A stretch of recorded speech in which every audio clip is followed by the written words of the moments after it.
Ráno 13. apríla 2004 bola k domu na okraj dediny zavolaná polícia.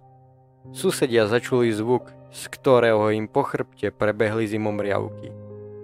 Z domu sa ozval jediný pridusený výkrik, ktorý sa náhle prerušil. O žene, ktorá tam bývala, sa vedelo len málo, len zvesti, ktoré ste začuli v obchode či pri bare v krčme. Prisťahovala sa, aby unikla spomienkam na minulosť. Jej dcéra bola preč už niekoľko týždňov, kým uverila slovám polície. Jej mysel sa aj tak vyhýbala pravde a udržiavala detskú izbičku pripravenú na jej návrat.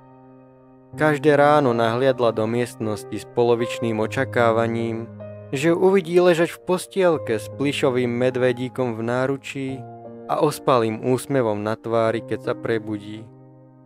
Potom, čo ju jej manžel opustil, zdrvený žialom a pomaly sa vytrácajúcim zdravým rozumom svojej ženy, jej rodina kúpila nový dom, aby mala šancu na nový začiatok.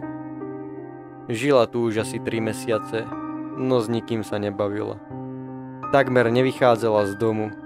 Potraviny jej nosili pred dvere na verandu a ona neskôr nenápadne vyšla von, bledá a rozcuchaná, vyhýbajúca pohľadom náhodných okolo idúcich.